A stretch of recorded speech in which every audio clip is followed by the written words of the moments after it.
Nah, kemudian keinginan dan hawa nafsu dunia selalu mengintai kita setiap waktu. Apakah betul seperti itu?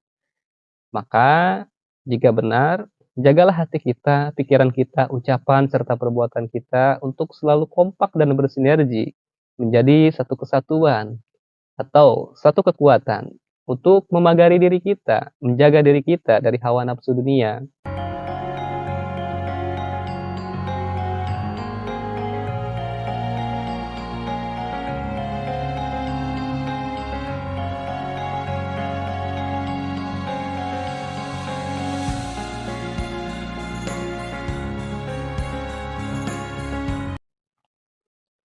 Assalamualaikum warahmatullahi wabarakatuh. Alhamdulillahirabbil alamin. Allahumma shalli ala sayidina Muhammad wa ala ali sayidina Muhammad. Rabbi shrah li sadri wa yassir li amri wahlul 'uqdatam min lisani yafqahu qawli, amma ba'd. Salam sejahtera untuk seluruh alam. Salam takdim kami kepada guru-guru kami, sahabat-sahabat spiritualis sebangsa dan setanah air. Terima kasih kepada sahabat-sahabat subscriber yang masih setia, yang masih stay terus di channel kami, yaitu channel Anak Yang Hilang.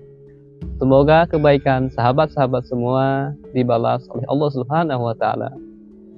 Semoga selalu dilimpahkan rezeki, keberkahan hidup, sehat lahir, sehat batin. Dan semoga sahabat-sahabat semua selalu dalam perlindungan Sang Maha Pencipta dimanapun sahabat-sahabat berada. Amin, amin ya robbal alamin. Mudah-mudahan dengan adanya channel ini bisa menjadikan tali persaudaraan, persatuan dari berbagai suku, budaya, dan bahasa.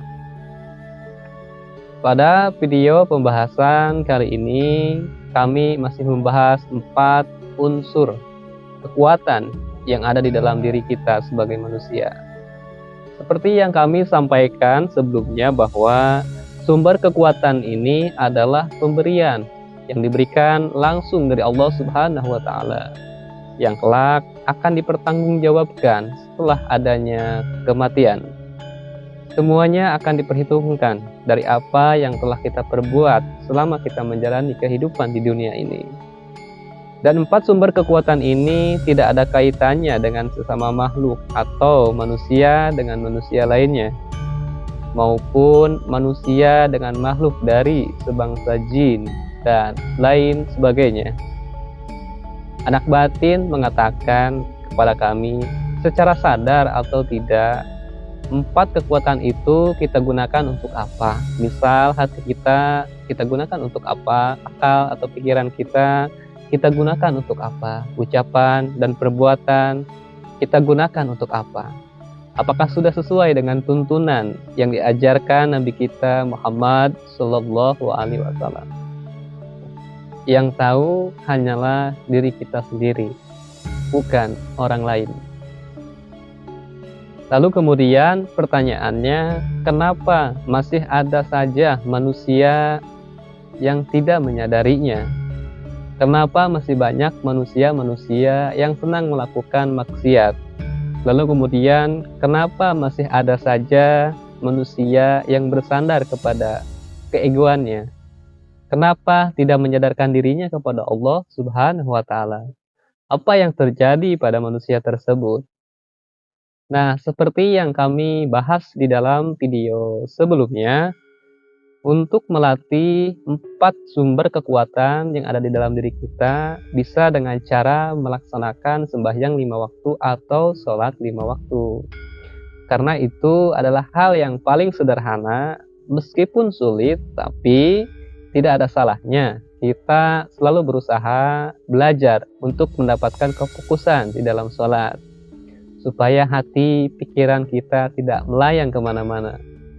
Nah, khusus untuk pembahasan kali ini, bagaimana menjalankan aktivitas serta ibadah kita kepada Allah Subhanahu wa Ta'ala tidak sia-sia.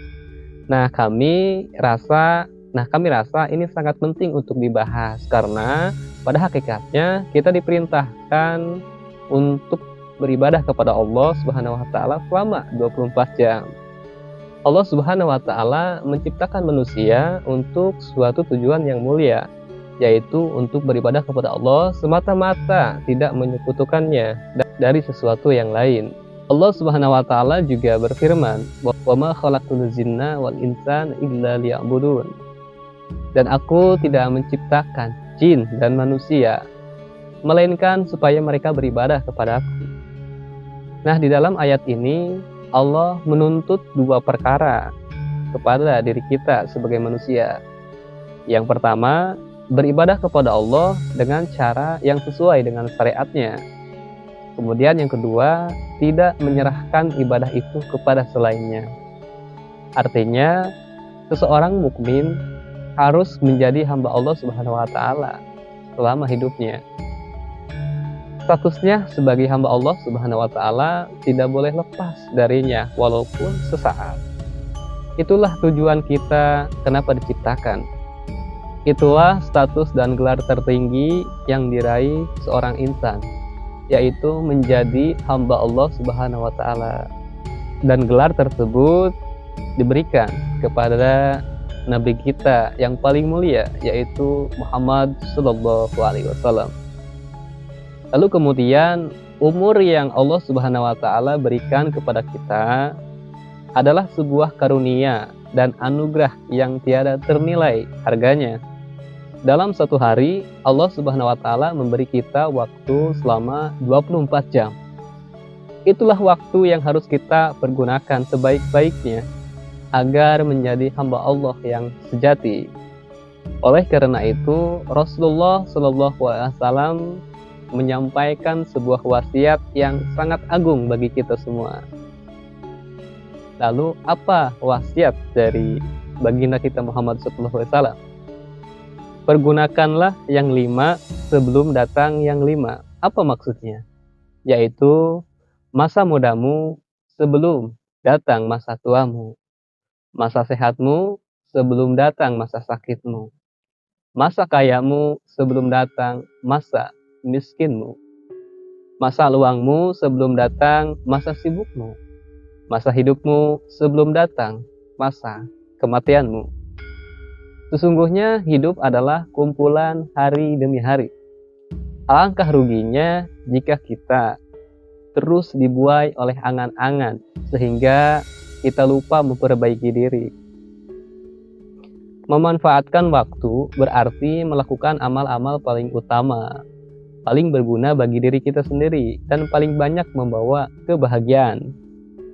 Dalam hal ini manusia terbagi menjadi beberapa tingkatan. Itulah kesempatan kita untuk mengumpulkan bekal untuk menyongsong nanti di akhirat. Pilihannya ke surga atau ke neraka.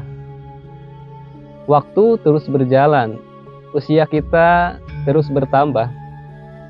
Namun di sini pertanyaannya adalah, sudahkah kita mengisi waktu sebaik-baiknya?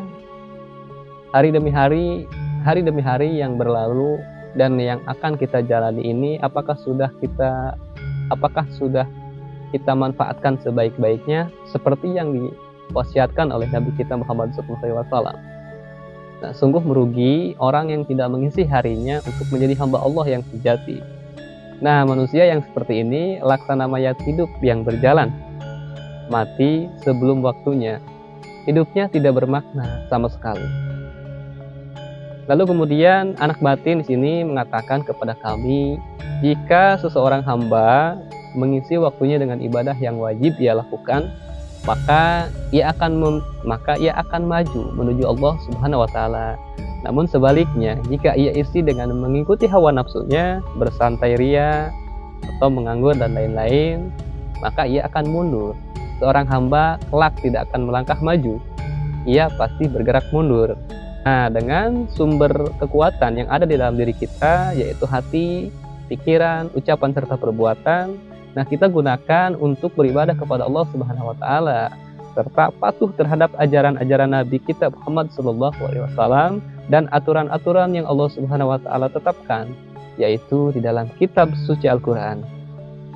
Nah, kemudian keinginan dan hawa nafsu dunia selalu mengintai kita setiap waktu. Apakah betul seperti itu?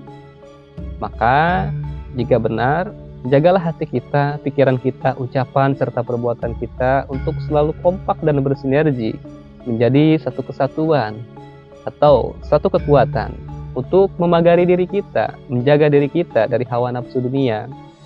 Karena sehebat apapun diri seseorang, sebagus apapun ilmunya, tanpa mengenal siapa dirinya, maka nafsu dunia akan sangat mudah menjerumuskan kita ke dalam lingkaran orang-orang yang mendapatkan siksa api neraka di akhirat nanti. Nauzubillah.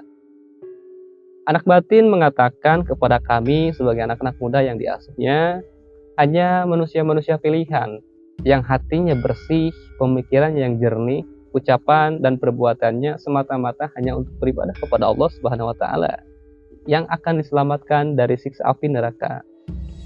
Tidak ada pangkat dan jabatan di sini, karena yang dinilai adalah manusianya itu sendiri. Nah, itu saja mungkin pembahasan dalam video kali ini. Semoga ada manfaatnya untuk saya pribadi, khususnya umumnya untuk sahabat-sahabat setia channel Anak yang Hilang.